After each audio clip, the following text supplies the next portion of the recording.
মাধবপুরে ভিক্ষুকের মৃত্যুর পর ঘরে মিলল বস্তা ভর্তি টাকা, এলাকায় তোলপাড়। আসসালামু আলাইকুম, বাংলার খবর 24-এ আপনাদেরকে স্বাগতম। সাথে আছি আমি লিটন বিন ইসলাম। হবিগঞ্জের মাধবপুরে ভিক্ষুকের মৃত্যুর পর ঘরে মিলল বস্তা ভর্তি টাকা, এলাকায় তোলপাড়। মাধবপুর প্রতিনিধির ভিডিও চিত্রে বিস্তারিত।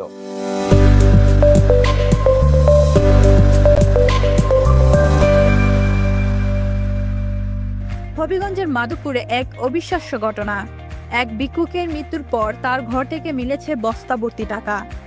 জানা গেছে, বহরা ইউনিয়নের ধলাগাঁও গ্রামের নাসির মিয়া নামের ওই ভিক্ষুক দীর্ঘদিন ধরে এলাকায় ভিক্ষা করতেন। বার্ধক্যজনিত কারণে মৃত্যুর পরের দিন তার পরিবার ঘর পরিষ্কার করতে গিয়ে একটি পুরনো বস্তা খুঁজে পায়।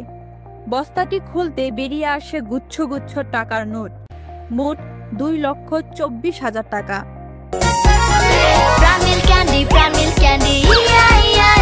এমনই বুদ্ধিমান দুষ্ট গরুর দুধ থেকে তৈরি হয় প্রাণ মিল্ক ক্যান্ডি, দুষ্ট গরুর মিষ্টি ক্যান্ডি।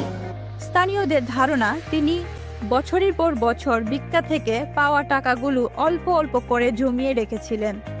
গ্রামবাসীর বাসায় নাসির মিয়া ছিলেন সৎ, পরিশ্রমী ও মিতব্যয়ী একজন মানুষ। তিনি দরিদ্র হয়েও সততার দৃষ্টান্ত রেখে গেছেন।